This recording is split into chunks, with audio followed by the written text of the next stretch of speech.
In the previous demonstration, it was demonstrated that a string variable is incapable of accepting a space as a character.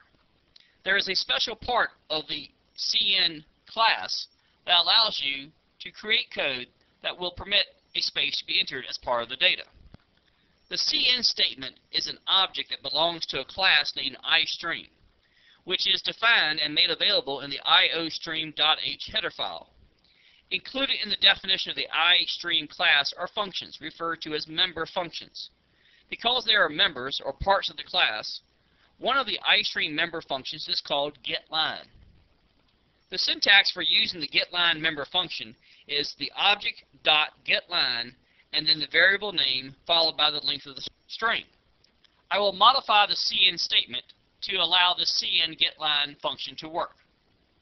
The syntax is cn.getLine parentheses the name of the variable, which in our case is client name,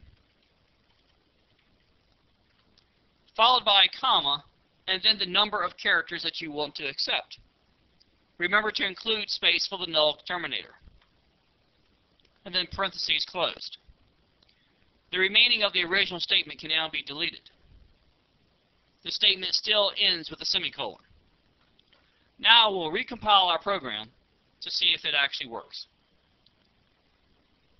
After a clean compile, the execution of the program will run as before, but this time when I type in a person's name with a space in between the first and last name and press enter, you'll notice that the client's name, in this case John Space Smith, is accepted into the variable, where in the previous demonstration anything after the space was ignored.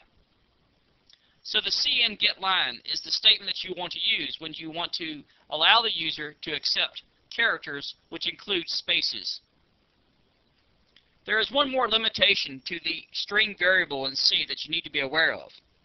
Unlike other variables in C, a string variable cannot be assigned a new value from an assignment statement. Rather, you need to use a special function called the string copy to assign a new value to a string variable. To use the string copy function, you must include the string.h header file in your program.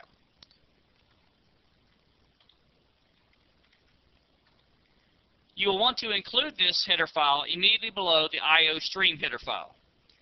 This compiler directive now makes a variety of functions available to the program, including the string copy function.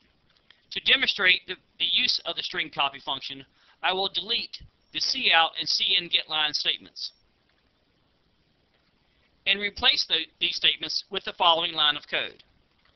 strcpy, which is pronounced string copy, left parentheses, and then the name of the variable, in this case client name,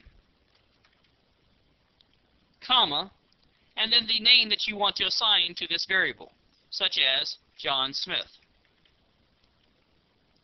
Parentheses closed, semicolon.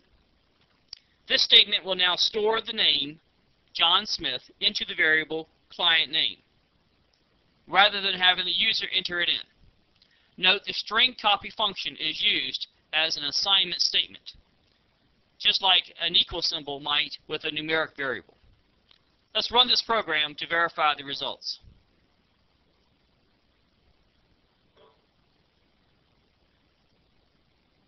As you can see, the client's name has been stored as John Smith. As you progress with the language C, you will find that the string copy function will serve many purposes.